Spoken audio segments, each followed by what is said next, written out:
June 1988, Ridgeback County, Ohio. The problem began quietly, a smudge of dark green in the lower 40 acres of the Hayes farm. Martha Hayes, then a woman of 42, saw it first. She had walked that fence line every spring for 30 years, and her eyes knew the land not as a map, but as a living thing. She saw the intruder for what it was, a stranger. It was a vining weed with serrated, waxy leaves that shone with an unhealthy gloss, and a root system that seemed to grip the soil with a desperate, greedy strength.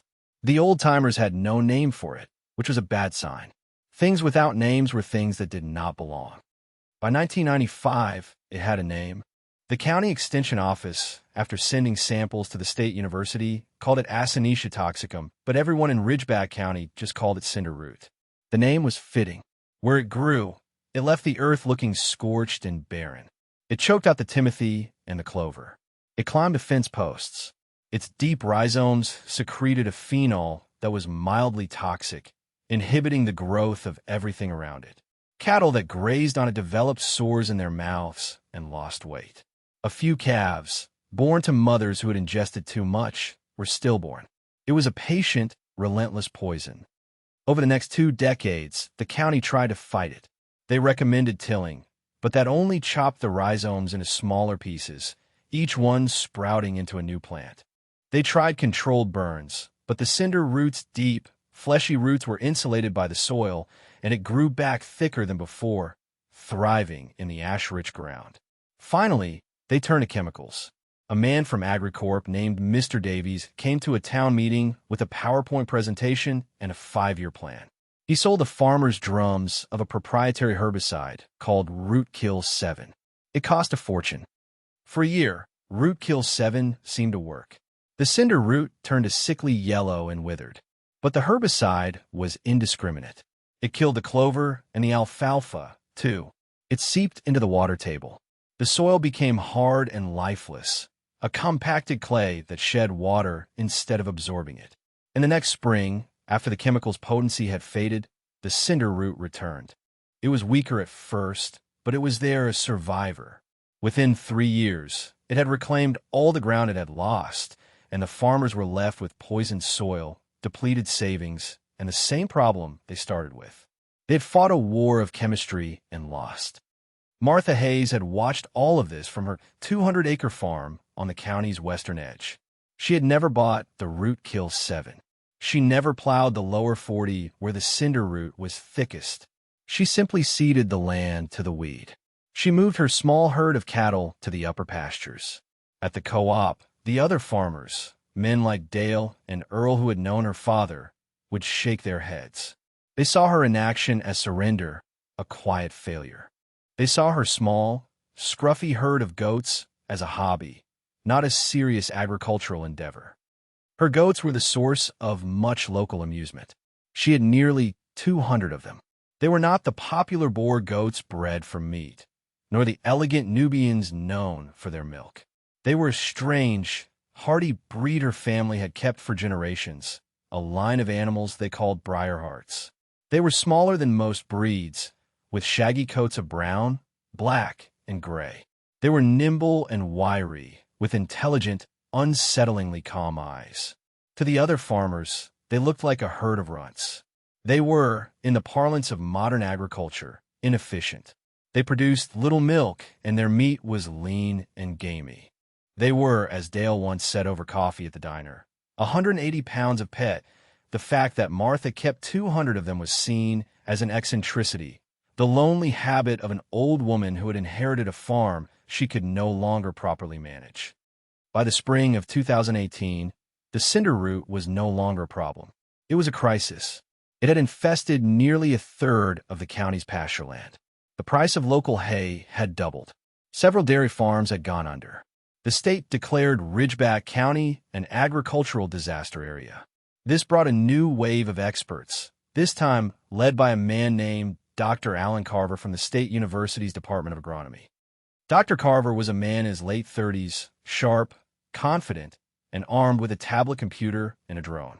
He wore university-branded polo shirts and expensive, clean work boots. He spoke in terms of biomass reduction, integrated pest management, and scalable mitigation strategies, he saw the cinder root not as an enemy, but as a data set. He spent 2 weeks flying his drone over the county, mapping the infestation with GPS precision. He took soil samples and analyzed them in a mobile lab. His conclusion was grim. He held a meeting in the same town hall where Mr. Davies had sold his failed herbicide. The room was packed with anxious, weary farmers. Dr. Carver stood before a large screen, displaying his thermal maps of the cinder root spread. The red patches, indicating dense growth, looked like a disease consuming the county. The rhizome depth is averaging 18 inches, Dr. Carver said, pointing to a graph. And the lateral spread is exponential. Conventional methods, as you've discovered, are ineffective.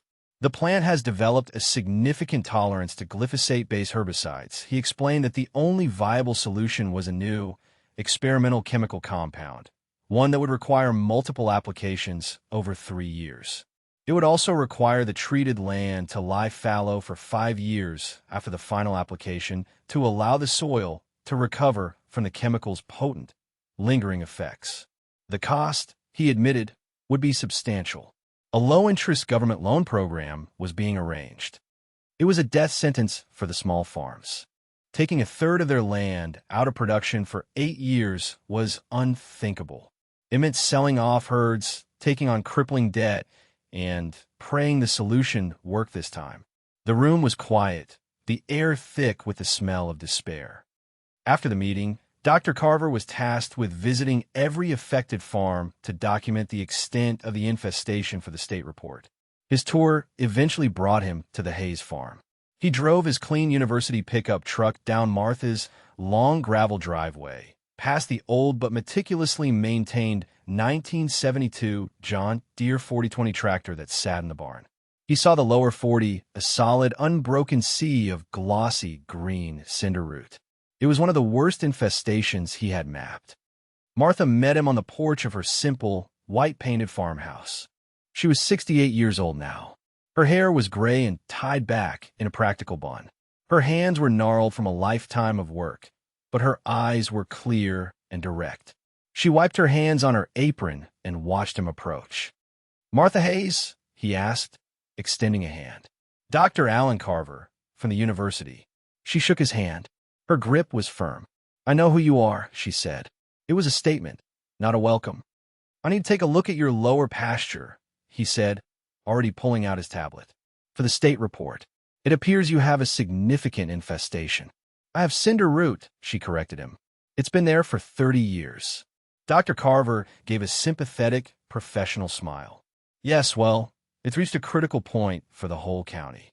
We're looking at a comprehensive eradication plan." He walked toward the pasture, Martha following a few steps behind. He stood at the fence line, looking out over the 40 acres of dense, thriving weed. He shook his head. "This is textbook," he muttered, tapping at his screen. "Complete monoculture. No competition. I'd estimate the biomass here is at 95% cinder root." He turned to her. "The loan program could help you with this. We could designate this section for the initial trial of the new herbicide. It would be heavily subsidized." Martha looked at the field, then back at him. "I'm not taking a loan," she said, "and I don't want any chemicals on my land." Dr. Carver's professional smile tightened. He was used to desperation, not defiance. He saw a woman clinging to a lost cause. "Ma'am," he said, his tone shifting to one of gentle condescension, "with all due respect, you don't have many other options. This land is unusable. In another 10 years, the rhizome mat will be so thick you won't be able to get a plow through it. You're looking at a total loss." "It's not a loss," she said quietly. "It's a pasture in waiting." He stared at her, then gave a short, disbelieving laugh. "A pasture for what? Nothing can eat this stuff. It's toxic." From the upper pasture, behind the barn, came the sound of bleating. Dr. Carver glanced toward the noise, a flicker of annoyance on his face. He saw the herd of strange, shaggy goats. "Those are your animals?" he asked. "They are," Martha said. "Heritage breed?" he asked, a note of academic curiosity in his voice. "Family breed," she replied. He made a note on his tablet. "Look, Mrs. Hayes, I understand the attachment to the land, but we have to be realistic. My data shows this field is a major seed source for the infestations downstream from you. Your decision impacts your neighbors. He was trying to apply pressure to make her see reason. I'll take care of it, she said. How? He asked, the condescension returning. You can't mow it. You can't burn it. You can't till it. What's your plan? Martha looked out at the green field, then at her goats. She did not answer. She just stood there, her silence a wall he could not penetrate. Dr. Carver sighed. He finished his survey, taking a few pictures with his tablet. He classified her 40 acres as Category 5 infestation, landowner non-cooperative. In his notes, he wrote, elderly farmer operating on anecdotal knowledge, unwilling to adopt modern agricultural practices. Farm is a significant liability to the county-wide eradication effort. He tried to be polite as he left, handing her a glossy pamphlet about the loan program. She used it as a coaster for her glass of iced tea after he was gone. The story of Dr. Carver's visit spread through the county, as stories do. It was told at the co-op, embellished with each telling. Dale was the one who told it best. Heard Carver went out to the old Hayes place, he said to a group of farmers waiting to load feed. Told her that field of hers is the worst in the county. Offered her the new government deal. She'd take it? Earl asked, leaning against a stack of salt blocks. Nope, Dale said, grinning. Told him she was going to take care of it herself. He paused for effect. With her goats. The men burst out laughing. The image was absurd. Martha Hayes and her 200 pet goats facing down a 40-acre monster that had defeated science, money, and chemicals. It was a joke. Assad, pathetic joke. They laughed because it was easier than confronting the fear that Dr. Carver's plan had planted in their own hearts. They laughed at her because she was an easy target, a woman alone, a relic of a bygone era. Her stubbornness was not seen as strength, but as foolishness. Martha heard the laughter. Not directly, but she felt it in the way people looked at her in town. She saw it in the pitying glances from her neighbors. She was isolated, a footnote in Dr. Carver's report, a joke at the co-op. She did not mind. Their opinions were based on what they saw. Her plan was based on what she knew. Her knowledge did not come from a university. It came from the land itself, passed down through her grandmother, Elara Hayes. The narrative of her life and the life of her farm shifted back in her memory, not to a specific year, but to a feeling, a season of learning at her grandmother's side. It was the late 1950s. Martha was a girl of 10, and her grandmother was a woman who seemed as old and permanent as the oak trees that lined the driveway. Elara Hayes was a woman who read the land the way others read books. She had never been to high school, but she knew the names of every grass, every wildflower, every bird. She understood the intricate relationships between the soil, the water, and the things that grew. Her knowledge was a library of observations, recorded not just in her mind, but in a series of leather-bound journals. Martha remembered one afternoon, walking with her through the same lower 40 that was now choked with cinder root. Back then, it was a lush pasture of clover and fescue. Her grandmother stopped and pointed to a small, unassuming plant with a purple flower. You see that, child? Elara had asked. Her voice was low and raspy, like dry leaves skittering across pavement. That's nightshade. Poison. Martha had nodded, her eyes wide. The cattle won't touch it, Elara continued. They know, but the goats are different. A little poison for them is like a spice. It keeps them strong. It teaches their blood what to fight. This was the foundation of the Hayes family's animal husbandry. It was a principle that modern agriculture had forgotten or had never known. The world was not divided into good plants and bad plants. Everything had a purpose. Elara believed that the land itself offered both the ailment and the cure, and that the wisdom of animals was to know the difference. The Briarheart goats were the living embodiment of this principle. They were not a pure breed in the modern sense. They were a landrace, a genetic tapestry woven over a century and a half. Her great-great-grandfather had started with a handful of Spanish goats brought up from Texas, hardy animals accustomed to harsh conditions. He had bred them with local dairy goats to improve their milk, then with Angoras to improve their coats.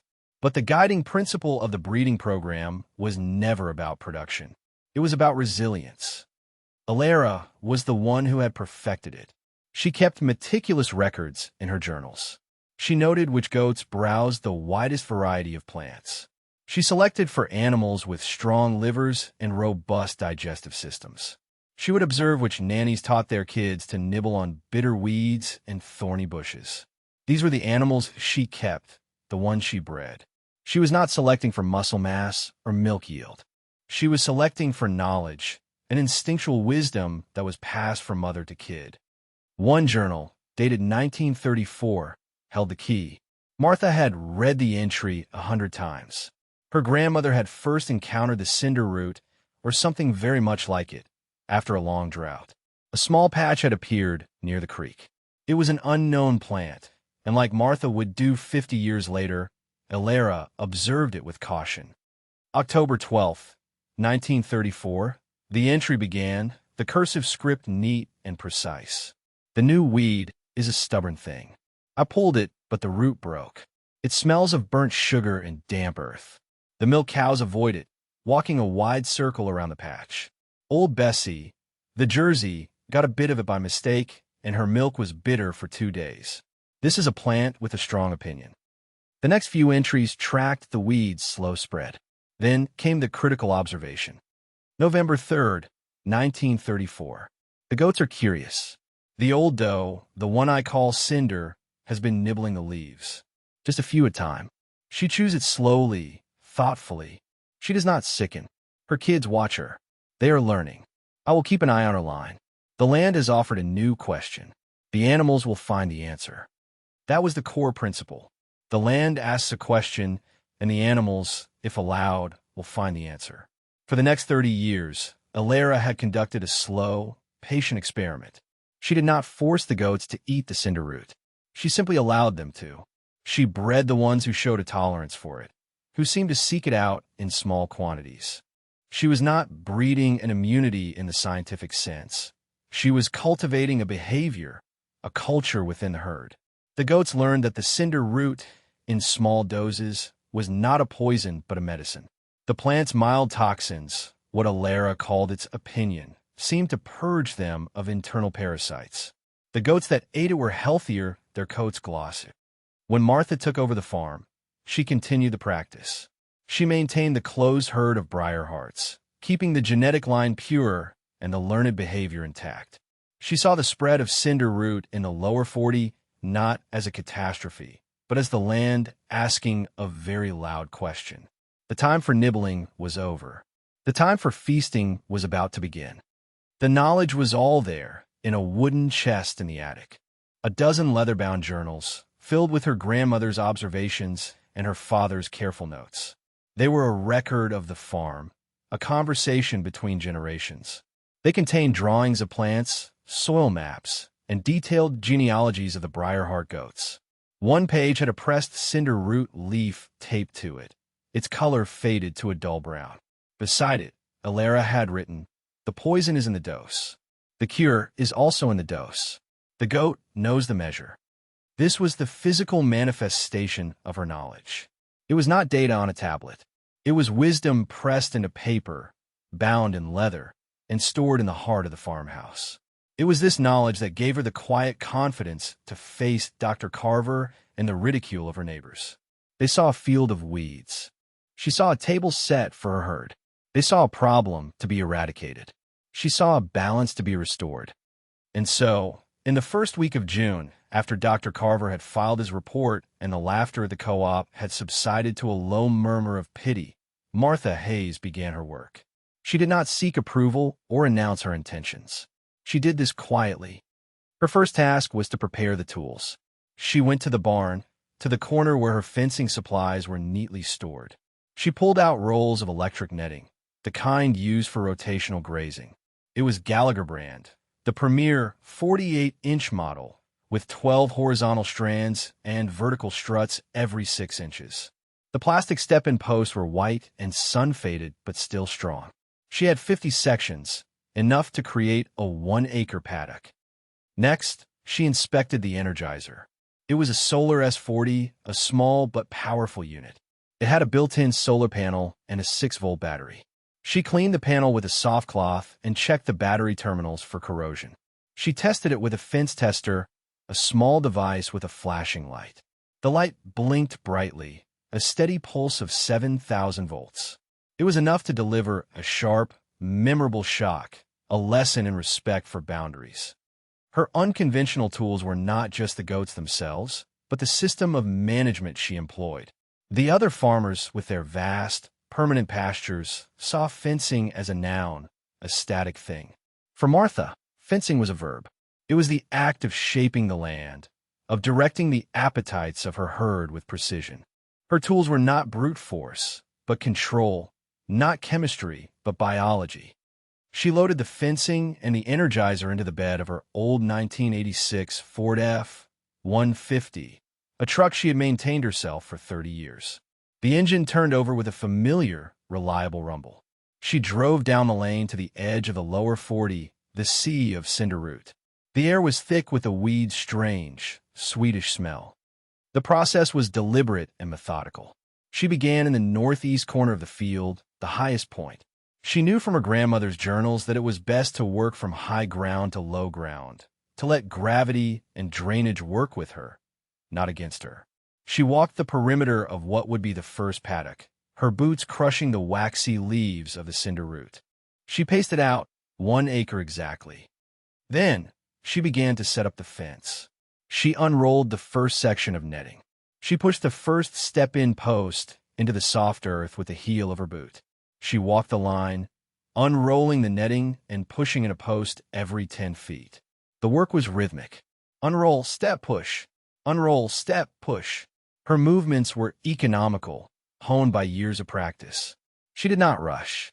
She did not waste a single motion. In less than an hour, she had enclosed a perfect 1 acre square. She set up the solar energizer, facing its panel south. She drove a 3-foot copper-clad, grounding rod into the moist soil with a small sledgehammer. She connected the terminals. The red lead to the fence, the green lead to the ground rod. The small light on the energizer began to blink. The fence was live. Now it was time for the herd. She walked back to the upper pasture where the briar hearts were grazing contentedly on a mix of grass and brambles. She gave a low, 2-note whistle. A few heads lifted. An old nanny with a gray muzzle, the lead doe named Sal, bleated in response. Martha whistled again. Sal started toward her, and like a current, the rest of the herd followed. They knew the routine. She led them down the lane, a river of shaggy coats and clicking hooves. They were calm, orderly. They trusted her completely. When they reached the new paddock, they hesitated at the gate, smelling the unfamiliar density of the cinder root. They could also smell the faint tang of ozone from the electric fence. Martha opened the netting, creating an entrance. "Go on now," she said softly. Sal, the old nanny, was the first to enter. She walked a few feet into the paddock and lowered her head. She sniffed a cinder root leaf, her whiskers brushing against its waxy surface. Then, her prehensile upper lip curled back, and she took a bite. She chewed slowly, her jaw moving from side to side. She swallowed. She took another bite. Seeing their leader's approval, a few other goats moved into the paddock. Then a dozen more. Within 5 minutes, the entire herd of nearly 200 animals was inside the 1 acre enclosure. The sound was incredible, a chorus of tearing, chewing, and grinding. They were not just eating, they were attacking the weed. This was the first step of a long, patient process. Her plan was to confine the goats in high density on a small piece of land for a short period of time. This technique, which she had learned from her father, concentrated their impact. They would eat everything. They would not be able to be selective, wandering from one tasty plant to another. In that 1 acre paddock, the only thing on the menu was cinder root. For 3 days, she left them there. She checked on them twice a day, bringing fresh water in a large trough she filled from a tank in her truck. She walked the perimeter of the fence, checking the voltage. She watched the animals. Their manure was dark but firm. Their eyes were bright. They showed no signs of illness. They were in fact thriving. They were feasting. The skeptics observed her work from a distance. Her neighbor to the west, a dairy farmer named Frank Miller, slowed his tractor every time he passed. He saw the strange sight of 200 goats packed into a small square in a field of weeds. He shook his head and drove on. Dale and Earl drove out on a Sunday afternoon, ostensibly to check on a fence, but really to see the spectacle for themselves. They parked their truck on the road, watching from a quarter-mile away. "What in God's name is she doing?" Earl asked, squinting. "Damned if I know," Dale said. "Looks like she's trying to starve him to death on that poison weed." They watched for a few minutes, then drove back to town, their skepticism reaffirmed. The story of Martha's goat pen became a new chapter in the joke.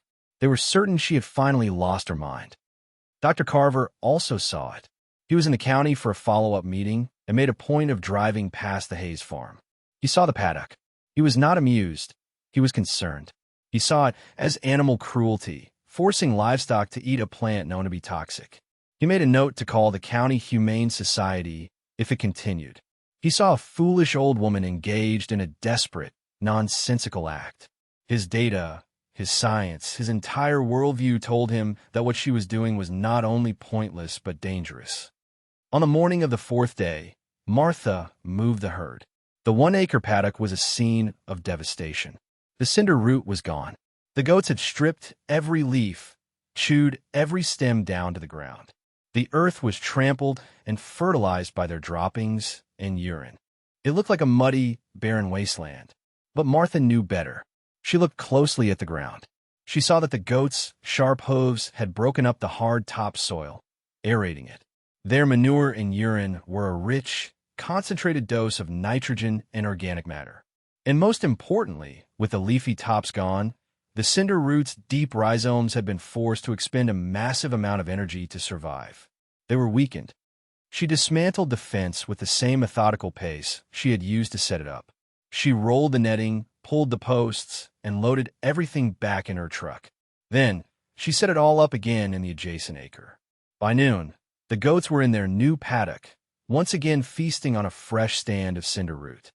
She repeated this process every 3 days.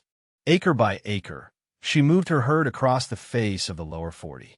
It was a slow, relentless march. A paddock of green cinder root was transformed into a patch of brown, trampled earth. Behind her, she left a quilt of these brown squares. To an outsider, it looked like she was methodically destroying her own field. But after 2 weeks, something began to happen in that first square. The first signs of success appeared, visible only to a patient and knowing eye. Tiny green shoots began to emerge from the churned-up soil. It was not cinder root. It was clover. It was fescue. It was Timothy grass. The seeds had been dormant in the soil for years, waiting. The goats had cleared away their oppressor, the cinder root. They had tilled the soil with their hooves and fertilized it with their bodies. They had created the perfect seedbed. Martha saw the change and felt a quiet, profound satisfaction. It was the feeling of a problem correctly solved. Her grandmother's words echoed in her mind. The animals will find the answer. By mid-July, the pattern was undeniable. The advancing line of goats left brown earth in their wake, and behind that line, a carpet of lush, green pasture was rising. The contrast was stark. On one side of the electric fence, a thick, tangled mass of cinder root. On the other, a field of healthy grass and clover, buzzing with insects. The air on the reclaimed side smelled sweet and alive. Frank Miller, the neighboring farmer, was the first to truly see it. He stopped his tractor one day, not out of curiosity, but out of genuine astonishment. He got out of the cab and walked to the fence that separated his property from Martha's. He looked at his own pasture, where cinder root was slowly creeping in from the edges. Then he looked at the 20 acres of Martha's field that were now clean, green, and thriving. He could not understand what he was seeing. It defied everything he thought he knew. Dr. Alan Carver saw it a week later. He was driving to another farm and took the road past the Hayes place out of a sense of professional obligation, intending to check if the goats were still being subjected to what he considered abuse. When he came over the rise that overlooked the lower 40, he hit his brakes. His truck swerved slightly on the gravel shoulder. He sat there for a full minute, his mouth slightly open. His scientific mind struggled to process the visual information. The field was a perfect grid. On the far side, the dark green of the cinder root. In the middle, the brown, trampled earth of the most recent paddocks. And on the near side, spreading toward him, was a vibrant, impossible green. It was not just grass. It was a textbook example of a healthy, diverse pasture. He got out of his truck. He walked to the edge of the road, his expensive boots getting dusty. He pulled a pair of binoculars from his glove compartment. He focused on the dividing line between the old cinder root and the new pasture. It was as sharp and clean as if it had been drawn by a machine. He saw the goats, packed into their current paddock, methodically eating. He saw Martha, a small figure in the distance, moving a water trough. This was not supposed to be possible. His data, his models, his entire education told him that cinder root could not be controlled this way. It was too aggressive, too toxic. He had personally written the section of the state report that concluded biological controls were not a viable option. He felt a cold knot of uncertainty in his stomach.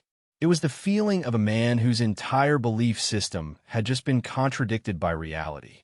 He stood there for a long time, watching his tablet forgotten on the passenger seat of his truck. His reevaluation was silent, profound, and deeply unsettling. The climax of the work came in late September.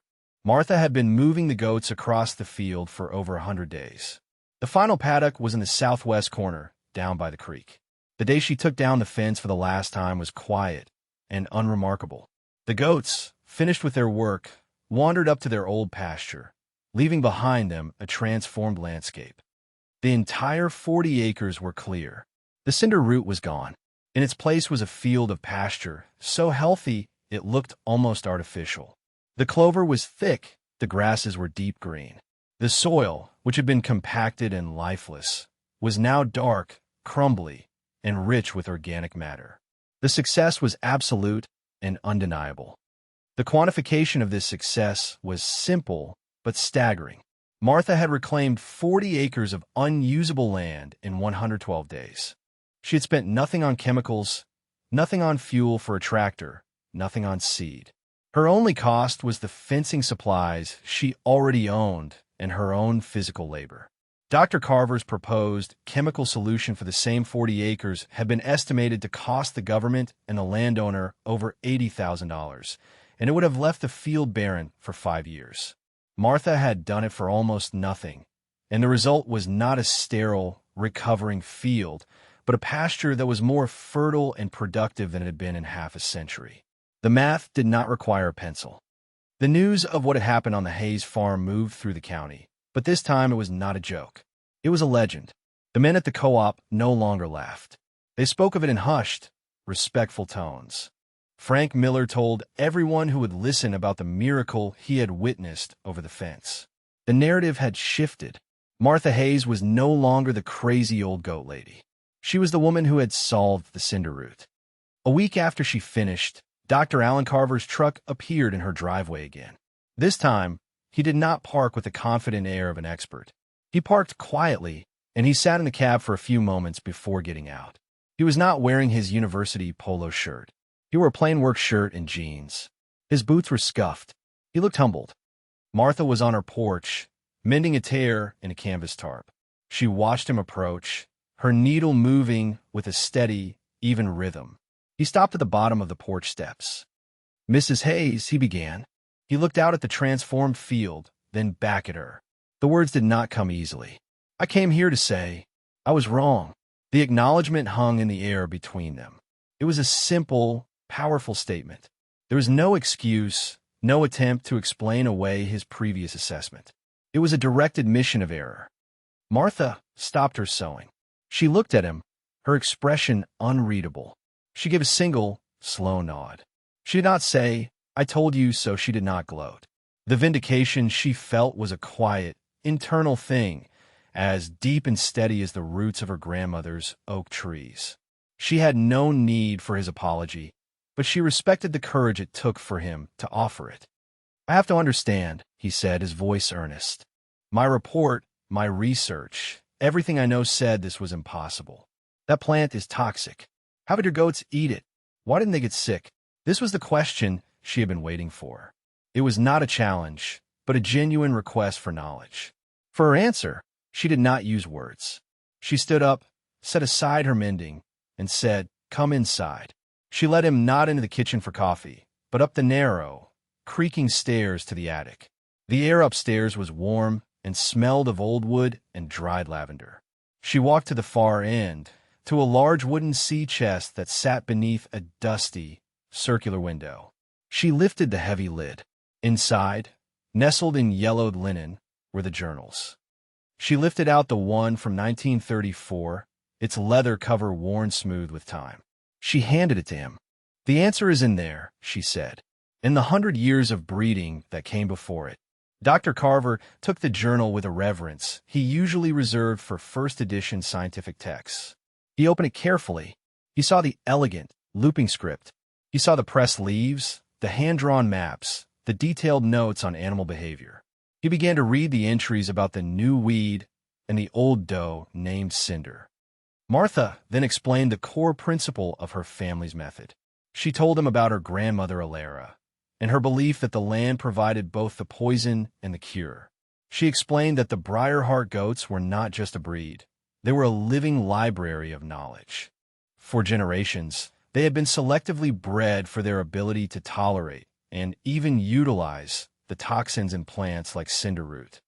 They weren't just eating a weed, she explained, her voice plain and factual. They were eating their medicine. My grandmother noticed that the ones who ate a little of it were healthier. They had fewer parasites, so she bred them. My father continued it. I continued it. We didn't breed them for meat or milk. We bred them for wisdom. She explained the slow, multi-generational adaptation. The kids learned what to eat from their mothers.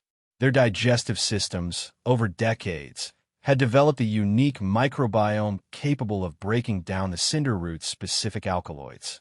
What was a poison to a modern, coddled animal was merely a spicy salad to a Briarheart. "You can't just take any goat and put on that field," she said. "It would kill them. It has to be these goats with this history on this land." Dr. Carver sat on an old trunk, turning the pages of the journal, completely absorbed. He was a scientist, and what he was holding was 100 years of research data meticulously recorded. It was a longitudinal study of unparalleled depth, conducted not in a lab, but in a pasture. He saw genealogies, notes on diet, and observations on soil health. It was a holistic, integrated system, more complex and elegant than any chemical solution he could have devised. He had come to Ridgeback County with a drone and a soil lab. Alara Hayes had done superior work with a pen, a keen eye, and immense patience. He spent 2 hours in that attic, looking through the journals. When he finally came downstairs, he was a different man. The arrogance was gone, replaced by a profound and humbling respect. "This is extraordinary," he said, his voice quiet with awe. "This changes everything. This isn't just a solution for cinderroot. This is a different way of thinking about agriculture entirely." That was the beginning of the systemic change. Dr. Carver went back to the university not with a plan for a new herbicide, but with a proposal for a new research initiative. He successfully petitioned to have his own official report on the cinder root crisis amended. The new addendum, titled A Case Study in Endemic Biological Control and Generational Land Management, was a detailed, respectful account of Martha's method. He attached digitized copies of several pages from Alara's journals. His work caused a stir in the academic community.